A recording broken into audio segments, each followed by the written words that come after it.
Hi guys, welcome back to my channel. I'm not really sure where am I going to start, but I know some of you are actually waiting for me to release this video. If you guys are following me from the start, like almost 2 years ago, you guys know how much I love State of Survival. I can't even remember how many accounts I have from old state to the new state, how much money I spent on this game, because it doesn't bother me before or even until now, because I enjoy the game. I had fun, and at the same time I met a lot of people, and at the same time I was able to help others as well. I wasn't really talking about State of Survival before because as a content creator, we are not allowed to talk or slander the company in public. And since I am out of that program and I don't have any ties with State of Survival, I think it is time for other players to know. So the first one is the Lamborghini event. I get it that they want to give players or use this marketing scheme to get more players, but then most of us or most of you doesn't know that they actually had a Reservoir Nations Cup before, which they promised players a total of 20,000 cash prize. That event started February, and until now the winners never get their cash prizes. For me, that is a fraud. I mean, you advertise that. Players spent a lot of money just to keep up and try to win that event. And eventually, they are being ignored. They haven't got any reply. They used to get reply from customer service and other from in-game, but nowadays they were just being ignored.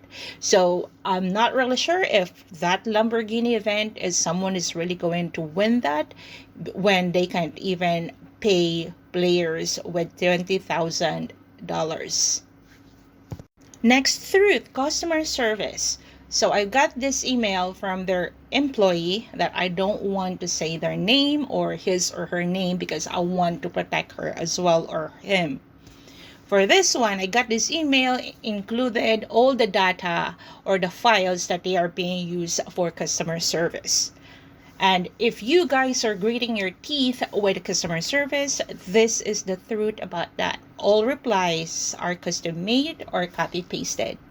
Customer service agents are not given assets. They are given a basic reply to inquiries, but when it comes to in-game information, they are not given that. They rely on the content creator videos, and they also rely on the information they can get from the Discord server of State of Survival. The reason why they don't really know what they are replying to, or when you ask something, they don't reply the correct information for you. The customer service focus on the results of their performance rather than the need of the players. Next is the TOS, guys.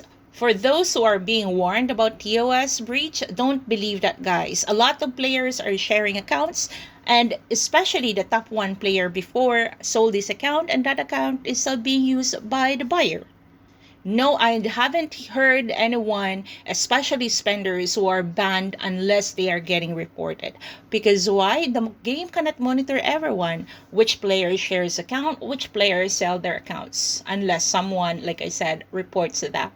And even if that gets reported, they won't do anything if that account spends a lot of money. State merge, that will take a while, guys. We've been asking for this for over a year and it just keeps pushing. It started from December 2020 and until now we still don't have that.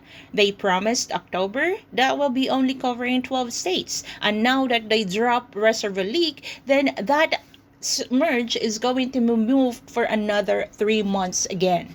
The reason why this game never listened to the players is because when we did that first riot before, after the game dropped the requirements on day one of that riot, most of those players, some of those players rather, who joined the riot actually started spending. Yes, guys, the game can monitor how much you are spending every day, especially spenders, because they are monitoring you guys. Last but not the least, why this game doesn't listen, it's because we as a community doesn't work as one and we are just up to our own agendas.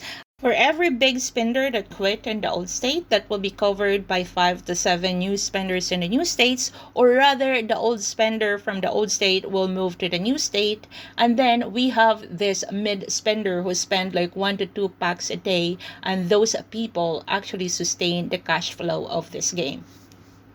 Personally, I don't have any idea if how long I'm going to stay in this game, but at this moment, I am losing motivation to play this game, and the reason why I'm staying, it's because of the community and other players that I've became friends with. See you in my next videos, guys. Bye.